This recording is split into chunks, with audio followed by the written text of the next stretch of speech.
Hello everyone. देखिए आज हम लोग अपना जो क्विक रिवीजन सीरीज़ देख रहे हैं उसका नेक्स्ट लेक्चर स्टार्ट करते हैं। ठीक है, इसके पहले वाले लेक्चर में आपने वो नागरिकता संबंधी टॉपिक देख लिया था। उसमें हम लोगों ने थोड़ा बहुत फंडामेंटल राइट्स के जो है आउट स्ट्रक्चर डिस्कस कर लिए थे। ठीक है, आउटलाइन कह सकते हैं, थोड़ा बहुत देख लिया था। आज हम उस जो आर्टिकल्स हैं फंडामेंटल राइट्स रिलेटेड पूरा वो डिटेल में देखेंगे।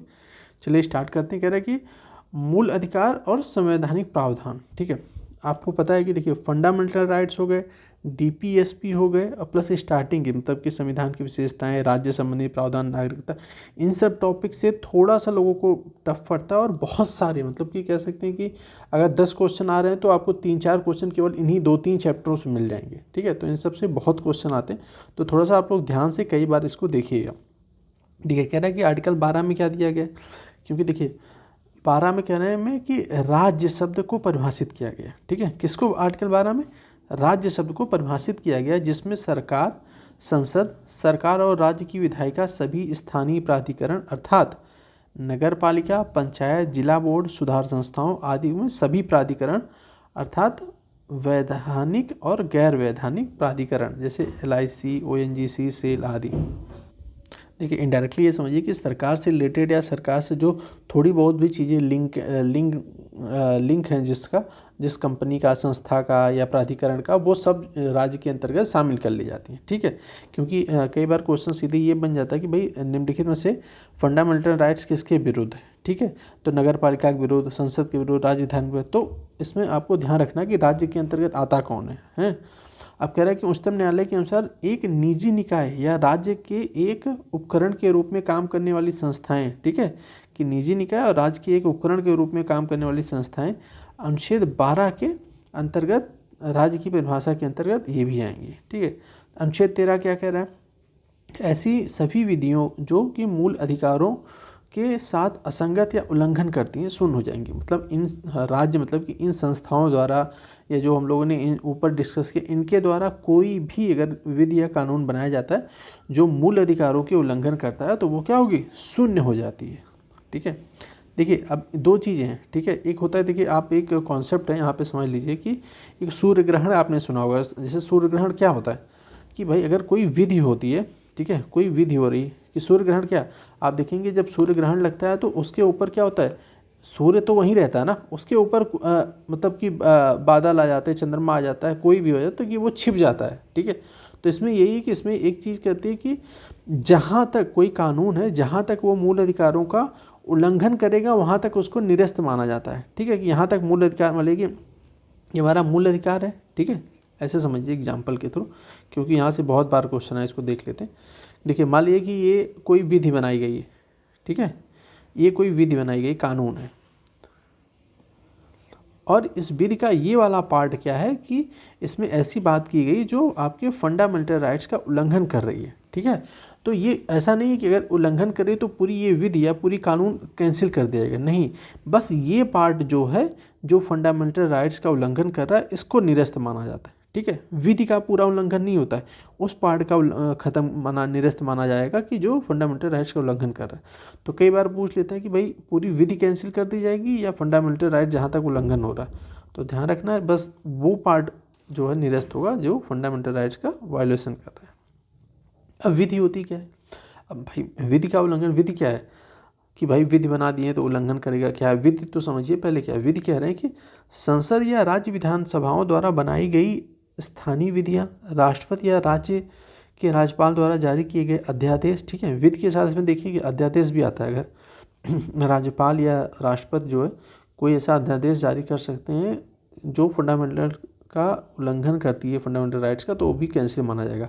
आपको क्या है, किस आर्टिकल के थ्रू राज्यपाल और राष्ट्रपति आपको फंडामेंटल राइट्स आपको होमवर्क है कि आपको बताना है कि किस आर्टिकल के थ्रू राष्ट्रपति को अध्यादेश जारी करने की शक्ति है और किस आर्टिकल के थ्रू राज्यपाल को। ठीक है, कह रहे हैं कि अध्यादेश जैसे अस्थायी विधियां, प्रयोजित विधान के प्रति संवैधानिक साधन जैसे आदेश हो गया, नियम हो गया, उपविधि, विनियम, अधिसूचना, कोई भी मतलब ऐसे अगर कोई भी चीज़ ऐसी नियम आ गया, आदेश आ गया जो फंडामेंटल राइट्स का आपके उल्लंघन करता है, तो आप उसके मतलब कि कि आप उसके थ्रू आर्टिकल 32 के थ्रू सीधे सुप्रीम कोर्ट जा सकते हैं कि हमारे फंडामेंटल राइट्स का उल्लंघन कर रहा है, ठीक है।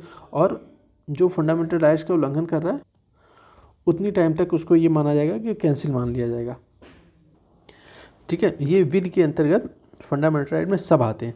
अब कह रहा है कि जो विधि मतलब कि जो इन सब में से कोई भी, ठीक है, अगर आपका उल्लंघन करता है तो उसको अदालत में जाके आप उसको अवैध घोषित करा सकते हैं, ठीक है। अब आर्टिकल 13(2) क्या कह रहा है कि न्यायिक पुनरावलोकन का प्रदान करता है, ठीक है, कि अगर मान लिया कि कोई कानून बन गया तो उसके लिए जुडिशरी रिव्यू किया जा सकता है, ठीक है। और संविधान संशोधन, अब देखिए इम्पॉर्टेंट है, कह रहा है कि न्यायिक पुनरावलोकन किया जा सकता है। अनुच्छेद 13 घोषित करता है कि संविधान संशोधन कोई विधि नहीं है, इसलिए इसे चुनौती नहीं दी जा सकती, ठीक है। अब देखिए इसमें कह रहा है कि विधियों के उल्लंघन पे, अब जो संविधान संशोधन में कोई विधि नहीं है, ठीक है, तो आप संविधान संशोधन को खिलाफ सुप्रीम कोर्ट या हाई कोर्ट नहीं जा सकते। इसी के थ्रू आप देखेंगे जो संपत्ति का अधिकार था उसको जो है हटा दिया गया, क्यों? वो संविधान संशोधन के थ्रू पूरा प्रोसेस करके हटाया गया था, ठीक है।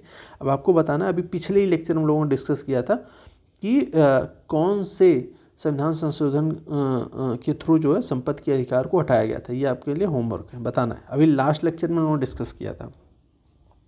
क्या सर्वोच्च न्यायालय केशवानंद भारती केस 1973 में कहा कि मूल अधिकारों के हनन के आधार पर संविधान संशोधन को चुनौती दी जा सकती है यदि वह संविधान के मूल ढांचे के विरुद्ध हो और उसे अवैध घोषित किया, ठीक है। इसको हम लोग कई बार डिस्कस कर चुके हैं। आर्टिकल 14 क्या कह रहा है? आर्टिकल 14 कह रहा है कि राज्य के किसी भी व्यक्ति को विधि के समक्ष समानता या राज्य क्षेत्र में विधियों के समान संरक्षण से मना नहीं किया जा सकता, ठीक है। बेसिक चीज़ इन लोग कई बार पढ़ें, लेकिन इसमें ये देख लीजिए, इसमें कह रहे हैं कि विधि के समक्ष समानता का अधिकार ब्रिटिश अवधारणा नकारात्मक है, ठीक है। नकारात्मक कैसे भी देखेंगे, नकारात्मक सकारात्मक क्या, विधियों की इसमें पूछ लेता है कभी बार कि दो स्टेटमेंट दे रहे हैं, विधियों के समक्ष समानता और विधियों के समक्ष समानता, ठीक है, या दो है, विधियों के समक्ष समानता और विधि का समान संरक्षण, कि दोनों में से कौन सा नकारात्मक अवधारणा, कौन सा सकारात्मक। ये क्वेश्चन आपको ध्यान रखना है कि विधियों जो विधि के समक्ष जो है समानता की बात है, ये ब्रिटिश अवधारणा है और इसको नकारात्मक मानते हैं, ठीक है। क्यों मानते हैं कि इसमें कहा है कि किसी भी व्यक्ति के पक्ष में किसी विशेषाधिकार की अनुपस्थिति, मतलब कि भाई कानून है उसके समक्ष सब एक समान है, ठीक है। कोई भी ऐसा नहीं है कि विशेषाधिकार मतलब कोई बड़ा आदमी है, रईस है या फिर किसी उच्च पद पे है तो उसके लिए कोई अलग कानून होगा, वो सब अनुपस्थित रहेगा, ठीक है। और सभी मतलब न्यायालय में या किस कानून से ऊपर कोई नहीं, सिंपल से समझिए कानून से ऊपर कोई नहीं।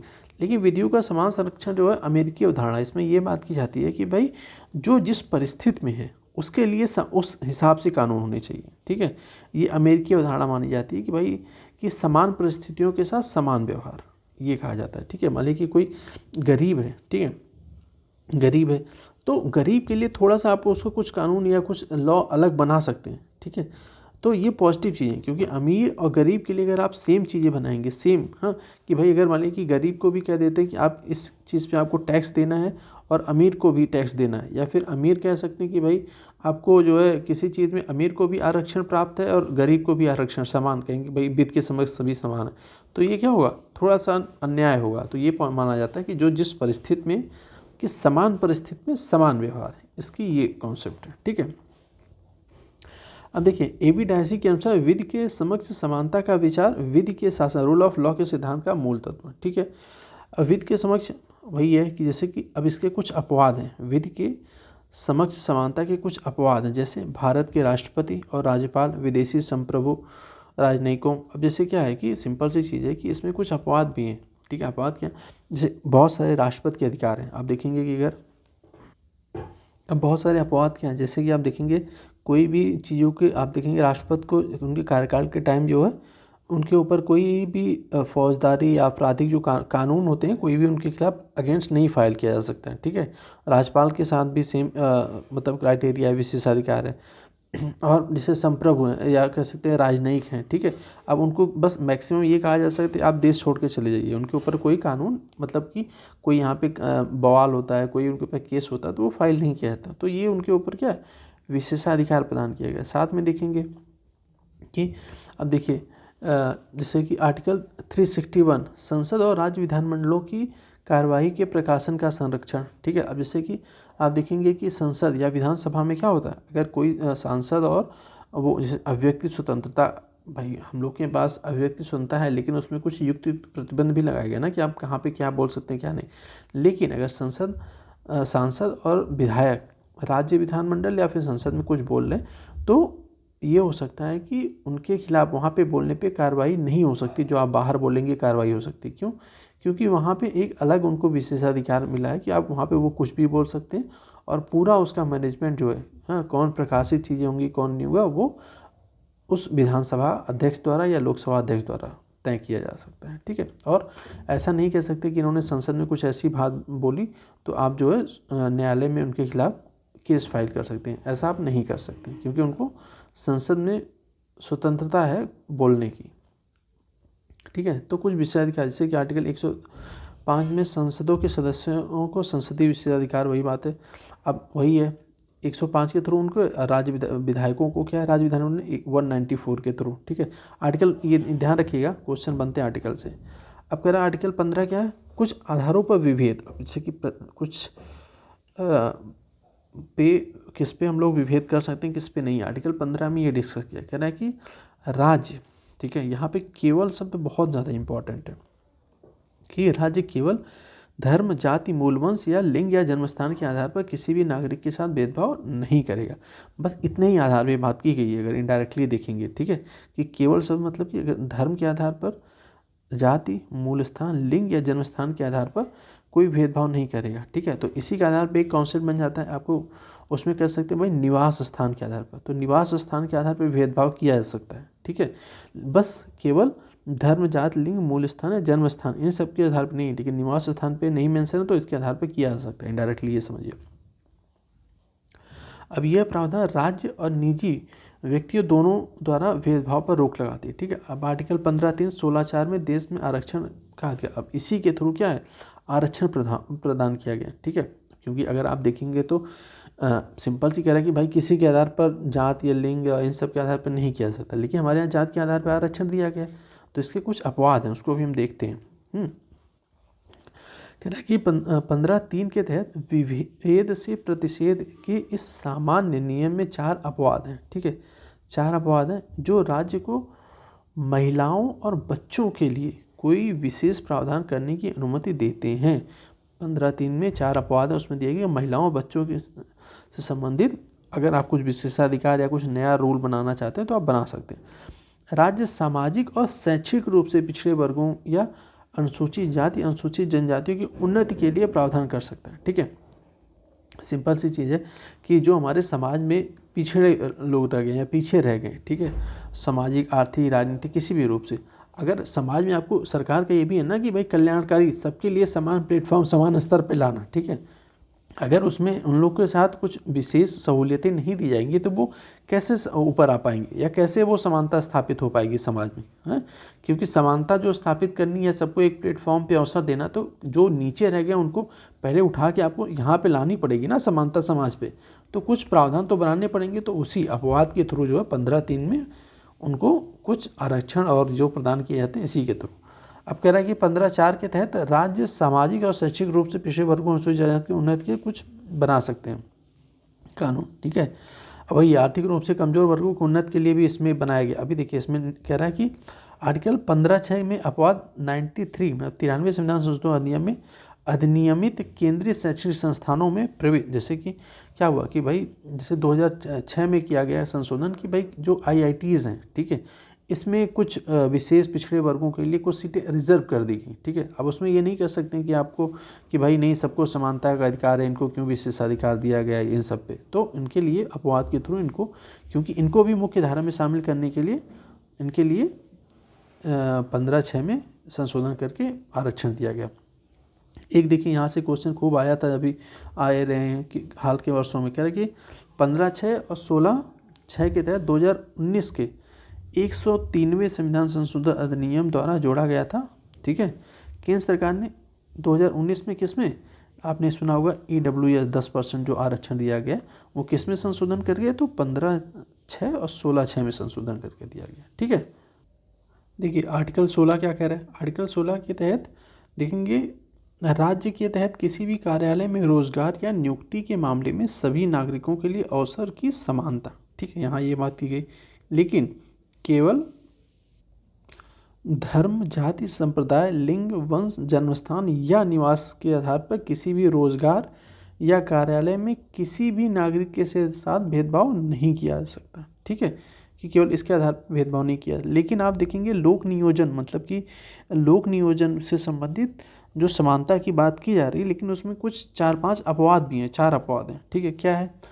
पहला क्या है? संसद या राज्य या केंद्र शासित प्रदेश या स्थानीय प्राधिकरण या अन्य प्राधिकरणों में नियुक्ति के लिए निवास स्थान की शर्त का उल्लंघन कर सकती है, ठीक है।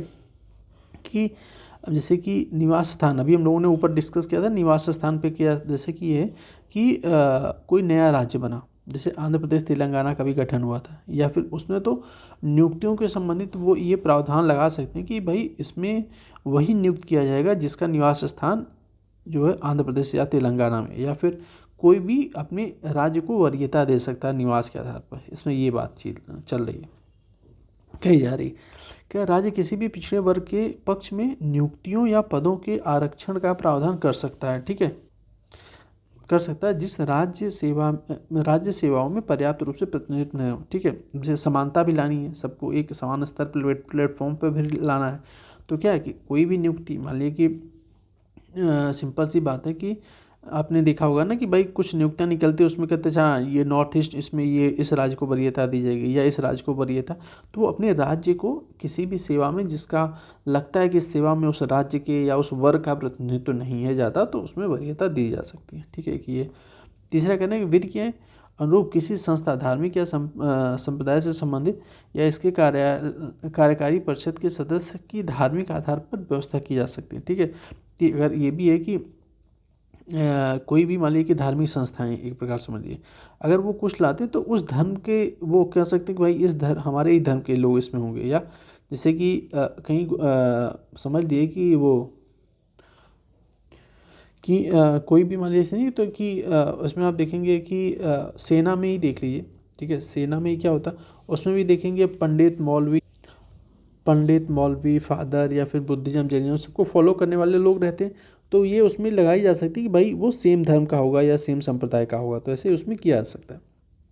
चौथा क्या, राज्य को किसी भी आर्थिक रूप से कमजोर वर्गों के नागरिकों की नियुक्ति के पक्ष में आरक्षण का प्रावधान करने की अनुमति दी गई है, ठीक है। इसी के थ्रू EWS लाया गया था 10% आरक्षण वाला, ठीक है। अब देखिए 17वां में क्या है, हम जो है बस इंपॉर्टेंट चीज़ डिस्कस करेंगे कि क्वेश्चन बन कहाँ से सकता है और क्या बनने की क्वेश्चन। तो क्या है आर्टिकल 17 अस्पृश्यता का अंत, ठीक है। किसी भी रूप में अस्पृश्यता का निषेध, अस्पृश्यता अधिनियम 1955 जिसे 1976 में संशोधित किया गया और नया नाम इसका क्या हो गया, नागरिकता अधिकार संरक्षण अधिनियम 1955, ठीक है। सिंपल सी चीज़ है कि अस्पृश्यता मतलब ये है कि छुआछूत के विरोध में कानून बनाया गया। इसमें सबसे मोस्ट इंपॉर्टेंट क्वेश्चन ये बनता है कि आपको एक स्टेटमेंट दी जाती है, उसमें या तो पूछ लिया जाता है निम्नलिखित में से किसकी जो है संविधान में परिभाषित नहीं किया गया या किसके बारे में नहीं डिटेल में बात की गई, या फिर इसमें एक दे देता है कि भाई आपको 4 स्टेटमेंट में से एक दे देगा कि आर्टिकल जो 17 में अस्पृश्यता संबंधी परिभाषा दी गई है, ठीक है। तो ध्यान रखना कि संविधान में अस्पृश्यता संबंधित कोई भी परिभाषा नहीं दी गई, ठीक है, बस शब्द का मेंशन है। अस्पृश्यता शब्द को संविधान या अधिनियम या किसी में परिभाषित नहीं किया गया, ठीक है। तो इसको आप नोट कर लिए। अभी हम लोग लेक्चर ख़त्म होते जो है या फिर किसी लेक्चर में क्या करेंगे, 7-8 ऐसे शब्द हैं जिसको क्वेश्चन बहुत बार पूछा जाता है, ठीक है। जैसे लाभ का पद हो गया, अस्पृश्यता हो गई, इन सबको क्या है संविधान में परिभाषित या व्याख्या नहीं किया गया, और सेम क्वेश्चन यही बनता है कि इसको इस आर्टिकल के थ्रू संविधान में व्याख्या की गई, परिभाषित किया गया है, और मतलब कि बहुत बार क्वेश्चन है आप देखेंगे, तो उसको हम लोग डिस्कस कर लेंगे। 18 कह रहा है कि उपाधियों का अंत, ठीक है। कह रहा है राज्य के किसी भी व्यक्ति को, चाहे वह भारतीय नागरिक हो या विदेशी हो, किसी भी उपाधि, सैन्य या शैक्षिक सम्मान को छोड़कर प्रदान करना निषेध है, ठीक है। अब जैसे कि इसमें सिंपल सी चीज़ है, इसलिए लाया गया था कि आप देखेंगे ना कि अंग्रेजों से कि ये अंग्रेजों के टाइम पीरियड में से बहुत लोग जैसे रायचंद्र होते थे, दीवान चंद होते थे, ठीक है, ऐसे ऐसे बहुत सारे पद दिए गए थे, तो उसके निरस्त करने के लिए ये उपाधियों का अंत लाया गया, अंत कर दिया गया। बस ये कहा कि जो शैक्षणिक उपाधि उसको आप धारण कर सकते हैं, जैसे कि अगर आपने से पीएचडी किया, ठीक है, तो आप डॉक्टर लगा सकते हैं, उसमें कोई प्रतिबंध नहीं है। साथ में आपने कोई भी ऐसा मतलब शैक्षिक जो उपाधि होती है आप उसको धारण कर सकते हैं। बस जो ऐसी उपाधि जो आपको एक विशेष, जैसे कि नहीं होता कि अंग्रेजों द्वारा दी जाती थी, तो उसका अंत कर दिया गया और उसमें भी कई प्रावधान है। ठीक है, ठीक है, उसमें कह रहे हैं कि यह भारत के नागरिकों को किसी विदेशी राज्य से किसी भी उपाधि को स्वीकार करना निषेध करती है। ठीक है, कि अगर कोई भारत का नागरिक है और विदेश के थ्रू अगर कोई उपाधि या कुछ ऐसी दी जा रही है जो कि उपाधि जो है एडॉप्ट करेगा या फिर वो लगाएगा, तो उस पर प्रतिबंधित किया गया। बस एक कॉन्सेप्ट है कि अगर आप विदेश से कोई भी उपाधि या कुछ अगर धारण कर रहे हैं तो इसके लिए आपको राष्ट्रपति की अनुमति पूर्व लेनी पड़ेगा। राष्ट्रपति मान जाते हैं कि हाँ आप जाइए ले सकते हैं, तो आप फिर उसको धारण मतलब उपाधि ग्रहण कर सकते हैं, लेकिन आप उसको अपने नाम के साथ यूज नहीं कर सकते। ये कॉन्सेप्ट है। अब जैसे कि 1996 क्योंकि 1996 सर्वोच्च न्यायालय ने राष्ट्रीय पुरस्कार से भारत रत्न दिया जाता है, पद्म विभूषण, पद्म भूषण, पद्मश्री को संवैधानिक वैधता को उचित ठहराया था कि इसको आप दिया जा सकता है, क्योंकि देखिए इनडायरेक्टली ये भी तो उपाधि है ना, लेकिन कि भारत रत्न, लेकिन इसको दिया जा सकता है, इस पर प्रतिबंध नहीं लगाया गया। फिर कह रहे हैं कि सर्वोच्च न्यायालय ने कहा है कि ये पुरस्कार, ठीक है, क्योंकि ये देखेंगे क्या है कि कुछ पुरस्कार दिए जाते हैं, जैसे ये सब क्या है, ये किसी को रिस्पेक्ट सम्मान कर देने के लिए किया जा रहा है, उनके कार्य को जो है प्रोत्साहित किया जा रहा है और लोगों को मोटिवेट करने के लिए दिया जाता है। तो सुप्रीम कोर्ट ने कहा कि भाई इस आधार पे इसको दिया जा सकता है। ठीक है, अब कह रहे हैं कि सर्वोच्च न्यायालय ने कहा है कि पुरस्कार पाने वाले व्यक्ति द्वारा प्रत्यक्ष या उपसर के रूप में इनका प्रयोग नहीं किया जाना चाहिए, अन्यथा उन्हें पुरस्कार वापस देना पड़ेगा। ठीक है, कि वो ये नहीं लगा सकते कि जैसे कि भारत रत्न सचिन तेंदुलकर, हर जगह ये नहीं लिख सकते भारत रत्न सचिन तेंदुलकर, कि भाई जो पद्म विभूषण से सम्मानित है, ऐसे कि जो आपको उपाधि दी जाती है वो आपको सम्मान है, तो लेकिन ये आप उसको जो है अपने टाइटल के रूप में हमेशा यूज नहीं कर सकते, ये यहाँ पे प्रावधान है। ठीक है, और इसको तो हम लोग डिस्कस कर लिया कि राष्ट्रपति की सहमति के बिना स्वीकार नहीं किया जा सकता कोई उपाधि बाहर से कोई दे रहा है तो विदेशी राज्य। अब आर्टिकल 19 में स्वतंत्रता का अधिकार, देखिए इंपॉर्टेंट है, क्वेश्चन आते हैं देखिए पहले तो क्वेश्चन यही आ जाता है आपको स्पेशली स्टेट पीएसयू में कि भाई भारत में जो है स्वतंत्रता का अधिकार कितने प्रकार के दिया गया है। ठीक है, तो 6 अधिकारों का संरक्षण प्रदान किया गया है आर्टिकल 19 के थ्रू, तो 6 याद रखनी है। ठीक है, क्योंकि यूपीएससी में आपको एक स्टेटमेंट देगा कि भाई 5 प्रकार के 6 प्रकार के थे और एक हटा दिया गया, 5 प्रकार के बचे हैं, तो ऐसे कुछ थोड़ा सा वो चेंज करके आपको स्टेटमेंट बन जाता है। इसमें पहला क्या है, वाक एवं अभिव्यक्ति की स्वतंत्रता का अधिकार। दूसरा शांतिपूर्वक निरायुध मतलब शस्त्र रहित मतलब हथियार लेके नहीं सम्मेलन करने का अधिकार है। संगम या संघ या सहकारी संस्थाओं को बनाने का अधिकार है। ठीक है, तो 19(3) के तहत आप देखेंगे, क्योंकि सहकारी संस्थाओं बनाने का अधिकार कई बार क्वेश्चन पूछा गया कि किस आर्टिकल के थ्रू है, तो सहकारी संस्थाओं के बनाने का अधिकार 19(3) के थ्रू दिया गया है। ठीक है, भारत के राज्य क्षेत्र में सर्वत्र आबाद रूप से संचरण का अधिकार। पांचवा क्या, भारत के राज्य क्षेत्र में किसी भी भाग में निवास और बसने का अधिकार। ठीक है, हालांकि इसमें भी कुछ प्रतिबंध है, अभी हम डिटेल में देखेंगे। ऐसा नहीं कि आप कहेंगे कि कहीं भी आप जा रहे हैं आप कह देंगे अब ताजमहल गए कि अब हम यहीं रहेंगे, अब यहीं हम सोएंगे। ठीक है, तो उसमें भी कुछ रहने या बसने के संबंधित भी कुछ युक्त प्रतिबंध लगाए गए हैं। ठीक है, अब कह रहे हैं कि कोई भी वृत्ति, उपजीविका, व्यापार या कारोबार करने का अधिकार है। ठीक है, इसमें भी है, ऐसा नहीं है कि भाई प्रतिबंध लगाए गए कि आप ये नहीं कह सकते कि भाई अधिकार है तो हम जो है वहाँ से डॉक्टर बन जाएंगे, मेडिकल स्टोर चलाएंगे, या उसके लिए कुछ आपको डिग्री, कानून, पढ़ाई कुछ मतलब प्रतिबंध लगाए गए कि नहीं कुछ भी आजीविका का अधिकार है तो आप कुछ भी करने लगेंगे। ठीक है, इसमें कह रहे हैं कि देखिए उपर्युक्त 6वें अधिकार की रक्षा केवल राज्य के विरुद्ध मामले में कर सकती है, न कि किसी निजी मामले, अर्थात ये अधिकार केवल नागरिक और कंपनी शेयर धारकों के लिए है, न कि विदेशी और कानूनी लोगों, कंपनी। जैसे सिंपल सी बात है, वही वृत्ति, आजीविका, इन सब के अधिकार ये केवल भारतीयों से संबंधित है, कि ऐसा नहीं है कि कोई विदेशी आके अपना यहाँ पे कारोबार करने लगे, व्यापार करने लगे इनडायरेक्टली, तो उसके लिए काफ़ी रिस्ट्रिक्शन है, काफ़ी प्रावधान अलग से डिस्कस करने किया गया, लेकिन बेसिकली ये जो अधिकार है वो भारत के नागरिकों के लिए है, समझ लीजिए। ठीक है, राज्य इन 6 अधिकारों पर अनुच्छेद 19 में वर्णित आधारों पर उचित प्रतिबंध लगा सकता है। क्या लगा सकता है, मूल रूप से अनुच्छेद 19 में 7 अधिकार थे। ठीक है, ध्यान रखिएगा, ये इंपॉर्टेंट है क्वेश्चन। बस यहीं पे चेंज कर देते हैं कि वो, क्योंकि हमें भी पता है कि भाई 6 अधिकार हैं प्रेजेंट टाइम में। ठीक है, अब वो क्वेश्चन ये देते हैं कि आर्टिकल 19 में 6 स्वतंत्रता के अधिकार थे, एक हटा दिया गया, अब 5 बचे हैं।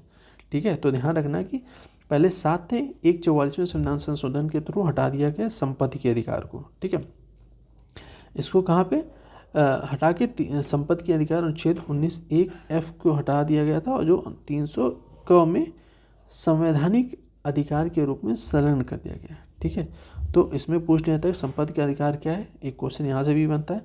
तो संपत्ति का अधिकार अब जो है प्रेजेंट टाइम में संवैधानिक अधिकार है, न कि मौलिक अधिकार।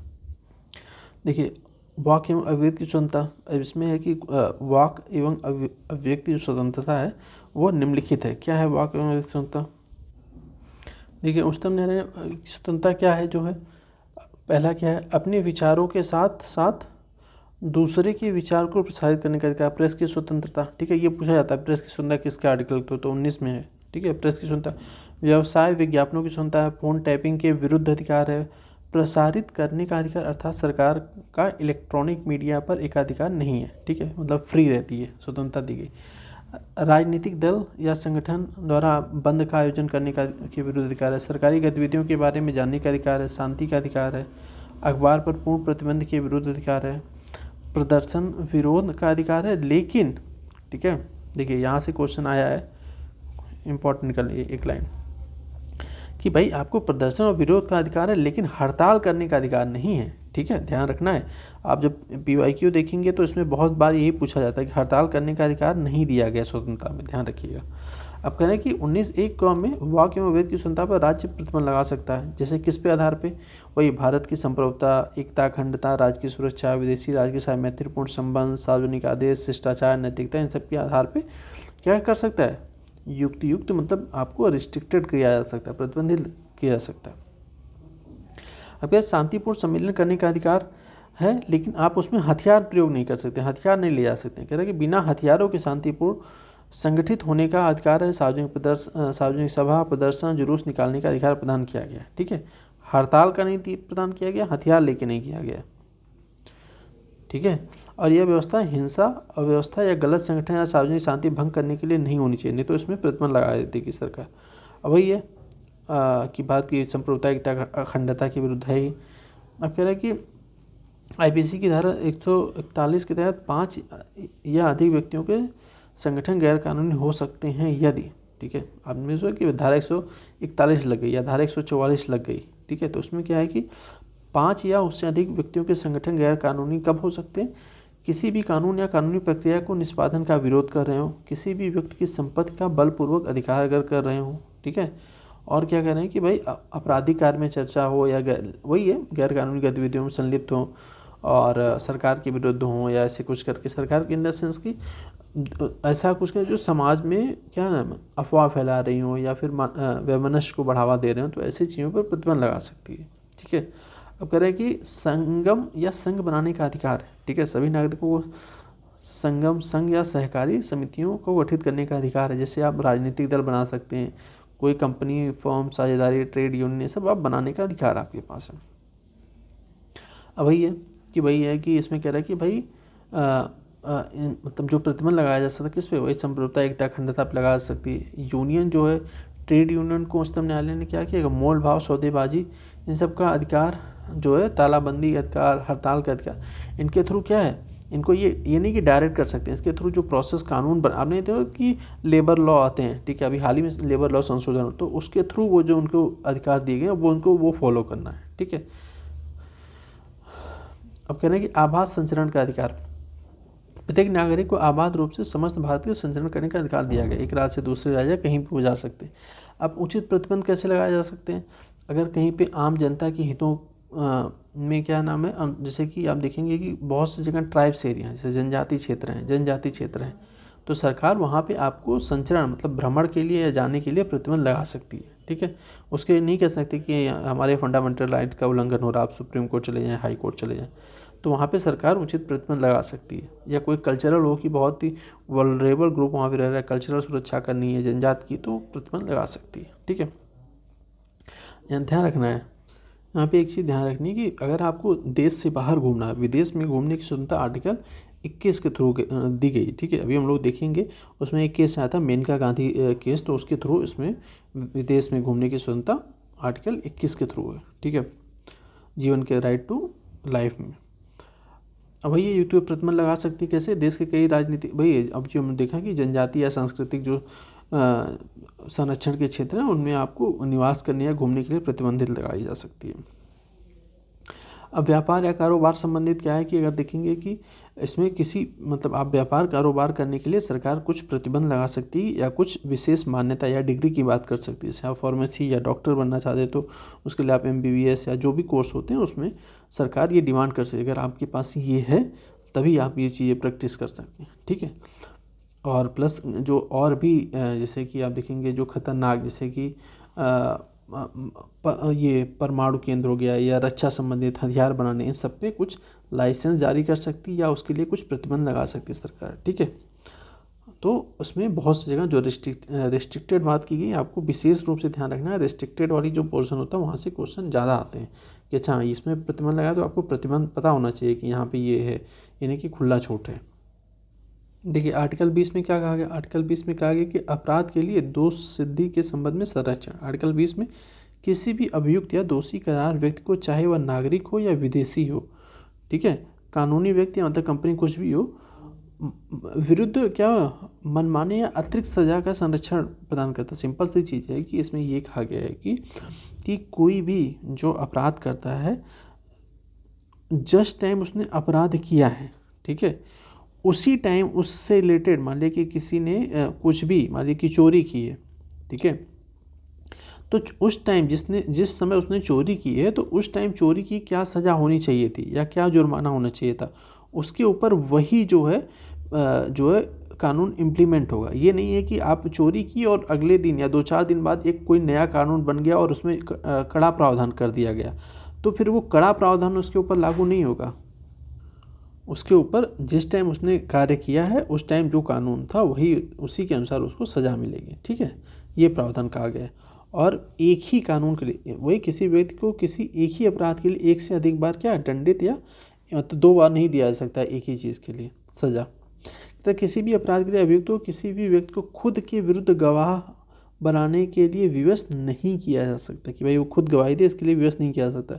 मौखिक और दस्तावेज साक्ष्य दोनों के लिए इसका विस्तार दीवानी सुनवाई पर नहीं हो सकता। ठीक है, ये तो अलग चीज़ है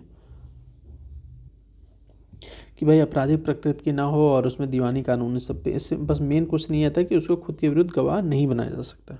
ठीक है, या बातें नहीं किया जा सकता कि वो खुद गवाही दे चीज़ों को लेके। तो हालांकि उसमें कुछ जैसे मौखिक के लिए या फिर कहीं फौजदारी होती है, दीवानी अदालत, उसके लिए थोड़ा सा अलग प्रावधान है। अब देखिए सबसे बड़ा या कैसे इंपॉर्टेंट है अनुच्छेद 21, प्राण एवं दैहिक स्वतंत्रता संरक्षण।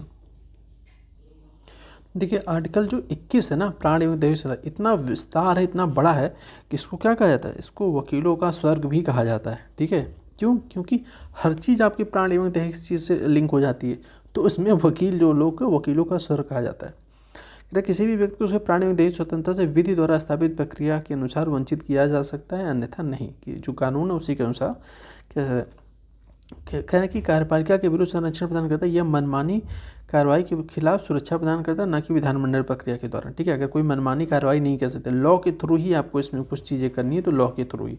व्यक्तिगत स्वतंत्रता केवल व्यक्ति या व्यक्ति के शरीर से संबंधित स्वतंत्रता प्रदान की गई। ठीक है, अब इसमें एक केस फेमस सबसे बड़ा इंपॉर्टेंट है कि मेनका गांधी केस आया था 1971 में। ठीक है, अब इसमें क्या हुआ, आर्टिकल सिंपल सी बात है, अब इसको देख ले। इसमें क्या कहना है कि व्यक्ति के जीवन और व्यक्तिगत स्वतंत्रता के अधिकार को विधि द्वारा वंचित नहीं किया जा सकता। ठीक है, इसमें कहा कि भाई आप किसी के जीवन और व्यक्तिगत स्वतंत्रता के अधिकार को विधि द्वारा वंचित नहीं किया जा सकता, कि कानून बना के आप किसी को जीवन को या फिर उसकी स्वतंत्रता को प्रतिबंधित नहीं कर सकते, बशर्ते उस विधि द्वारा निर्धारित प्रक्रिया उचित, निष्पक्ष और न्यायपूर्ण हो। ठीक है, सिंपल सी केस है। इसमें एक्चुअली क्या हुआ था कि मेनका गांधी का केस ये था कि मेनका गांधी कहीं पे बाहर जाने मतलब कि कहीं विदेश जाने वाली थी, लेकिन उसमें पासपोर्ट या कुछ चीज़ों को लेकर उनको प्रतिबंधित कर दिया गया था। ठीक है, तो उन्होंने सुप्रीम कोर्ट गई किसके थ्रू, कहें कि ये मेरे फंडामेंटल राइट्स का वायलेशन है। किस आधार पे, कहें कि वो मेरे व्यक्तिगत विकास या कह सकते हैं कि अगर उस जीवन का क्या फ़ायदा, सिंपल सी, कि हम अपने मन की जगह पे घूम ना सकें, टहल ना सकें, स्वच्छ पर्यावरण में ना रह सकें, तो उसके थ्रू ये फंडामेंटल राइट्स के उल्लंघन के कह रही थी कि मेरे फंडामेंटल राइट का वायलेशन होता है। उसके थ्रू उन्होंने क्या, आर्टिकल 32 के थ्रू सीधे सुप्रीम कोर्ट गई थी। ठीक है, तो मेनका गांधी केस के थ्रू फिर बहुत सारे डिसीजन आए जो काफ़ी कह सकते हैं कि चेंजिंग रहे। तो उसी के आधार पे देखेंगे कि आपको स्वच्छ पर्यावरण में टहलने का अधिकार है, जीवन साथी चुनने का अधिकार है, ठीक है, कुछ भी खाने सोने का अधिकार जो प्रदान किया गया, बहुत सारे। फिर उसमें एक बहुत ही विस्तृत दायरा खुल गया इसका राइट टू लाइफ का। वही है, वही मानवीय गरिमा के साथ जीने का अधिकार। देखिए, व्यक्तिगत स्वतंत्रता मतलब व्यापक आयाम और इसमें कई प्रकार के अधिकार गठित किए गए। किसी भी व्यक्ति के व्यक्तिगत स्वतंत्रता का गठन करना, ठीक है, कि व्यापक आयाम और इसमें कई प्रकार के अधिकार सम्मिलित किए गए हैं। जैसे कि अधिकार अभी हम लोग डिस्कस किया ना कि वो कई प्रकार के अधिकार, वही है, स्वच्छ पर्यावरण में रहना, अच्छी नींद लेने का अधिकार, ध्वनि मुक्त रहना। आप देखेंगे तो उसमें कैसी बहुत सारी लंबी लिस्ट है। ठीक है, बट मोटा मोटी आप पीटी में इसलिए हम लोग देख रहे हैं कि उम्मीद है आपने कभी थोड़ा बहुत पढ़ा होगा, हम लोग क्विक रिवीजन कर रहे हैं इसमें। ठीक है, तो इतना विस्तार में उस चीज़ को नहीं देखेंगे। अब देखिए, सबसे इम्पोर्टेंट इसी आर्टिकल 21 में 21 का आ जाता है। ठीक है, ये आप देखेंगे इसमें बहुत मोस्ट इम्पॉर्टेंट, वेरी इंपॉर्टेंट इसलिए क्योंकि इसमें बहुत क्वेश्चन है। ठीक है, देखेंगे तो 6 से 14 वर्ष की आयु के सभी बच्चों को निःशुल्क और अनिवार्य शिक्षा प्रदान करना, किसमें, आर्टिकल 21 क के थ्रू। ठीक है, अब इसको आप देखेंगे कि 1993 में उच्चतम न्यायालय ने 21 मतलब आर्टिकल 21 के मुफ्त शिक्षा का अधिकार जो है को एक क्या फंडामेंटल राइट्स बना दिया था। फिर 86वें संविधान संशोधन 2002 में सभी के लिए शिक्षा नागरिकों के अधिकार के मामले में दूसरी क्रांति के, भाई सभी के लिए शिक्षा अनिवार्य कर दिया गया। तो आपने देखा होगा ना कि अब निःशुल्क शिक्षा का प्रावधान किया गया। ठीक है, प्राइमरी क्लासों में, प्राइमरी विद्यालयों में, प्राइमरी प्राथमिक शिक्षा में, तो इसके थ्रू एक नई क्रांति शिक्षा के क्षेत्र में। लेकिन अब आपको ये भी ध्यान रखना कि आप देखेंगे कि हमारे जो शिक्षा का अधिकार है ना, शिक्षा का अधिकार देखेंगे हमारे एक तो फंडामेंटल राइट में है, दूसरी DPSP में भी शिक्षा का अधिकार है, तीसरे मौलिक कर्तव्यों में भी शिक्षा का अधिकार। तो उसमें डिफरेंट क्या है, ठीक है, कई बार ये पूछ लेता है। तो देखिए, भाग 4 में देखेंगे आर्टिकल 45 DPSP में मुफ्त और अनिवार्य शिक्षा को बंद किया गया।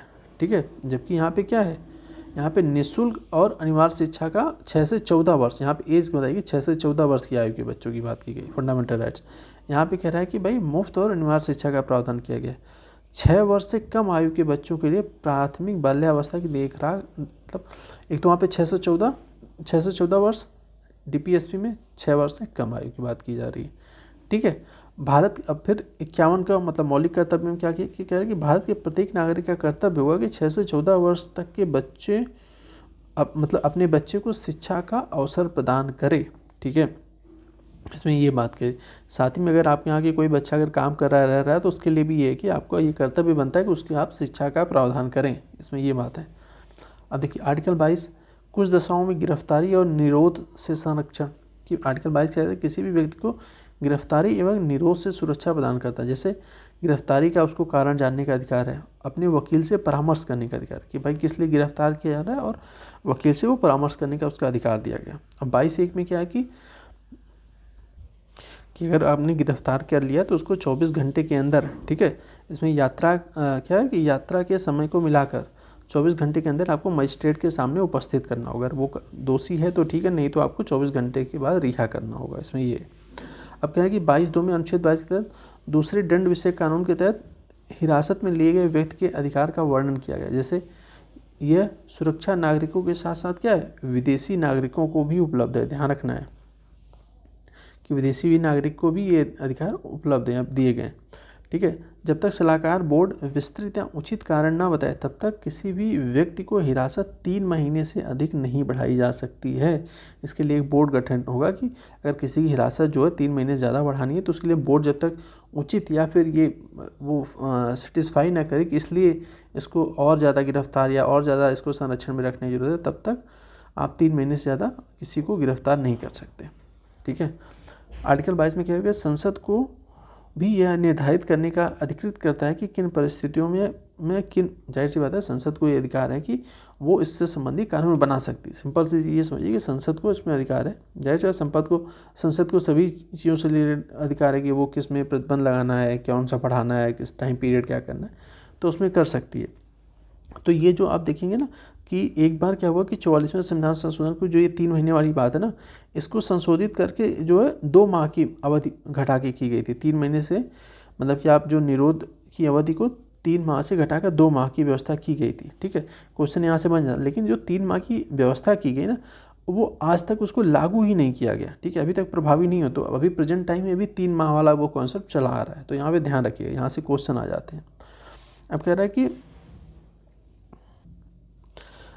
रक्षा, विदेशी मामले और भारत की सुरक्षा से जुड़े मामलों के लिए निवारक निरोध के निर्माण के लिए संसद के पास अनन्य अधिकार है। ठीक है, इन सब से मतलब रक्षा हो गया, विदेशी मामले या सुरक्षा संबंधित कोई भी इन सब से रिलेटेड अगर गिरफ्तारी, इन सब से जो प्रावधान करना है कि 3 महीने होना चाहिए, 4 महीने, या क्या कितने घंटे में उपस्थित करना मजिस्ट्रेट सामने, या फिर क्या करना उसके पूरा, इसके बारे में इन सब मामलों में पूरा मतलब पूरा कह सकते हैं खुला इसमें छूट किसके पास है, संसद को, कि वो कुछ भी कर सकता है या कुछ भी कानून संसद बना सकती है। ठीक है, तो इसको यहीं पे रखते हैं, इसको ये ध्यान रखिएगा, इसमें ये इंपॉर्टेंट है, यहाँ से क्वेश्चन आए हैं। ठीक है, इस देखिए आर्टिकल जो हमारा शोषण के विरुद्ध आर्टिकल 23-24 है, इसको नेक्स्ट लेक्चर से स्टार्ट करेंगे, नहीं तो वीडियो बहुत लंबी हो जाएगी। देखिए यही एक्चुअली यही एक दो जो चैप्टर है डीपीएसपी, फंडामेंटल राइट, नागरिकता, इन सब पे थोड़ा डिटेल में जानने समझने की ज़रूरत है। आगे जब अभी हम लोग राष्ट्रपति, प्रधानमंत्री, इन सब तो कंपैरिजन करके चीज़ें फटाफट ख़त्म करेंगे। ठीक है, अगर आपको वीडियो और अगर आपको दिक्कत ना हो रही हो और लंबी वीडियो में, तो बताइएगा, वीडियो को और लंबी या और मतलब आवर्स प्लस बनाया जाएगा। ठीक है, कोई भी डाउट कमेंट हो आप ज़रूर बताइए, और जो भी आपकी सब्जेक्ट को लेके और भी सब्जेक्ट जैसे कि हिस्ट्री, पॉलिटी, ज्योग्राफी, कोई भी सब्जेक्ट को और भी प्रॉब्लम आ रही तो आप ज़रूर उसको भी मेंशन कर सकते हैं, उसके लिए भी कुछ प्रावधान किया जाएगा। ठीक है, चलिए मिलते हैं नेक्स्ट लेक्चर में, तब तक के लिए आप इसको ज़रूर देखते रहिए। ठीक है, जितनी बार देखेंगे चीज़ें आपके लिए ईजी रहेंगी। मिलते हैं नेक्स्ट लेक्चर में, तब तक के लिए धन्यवाद।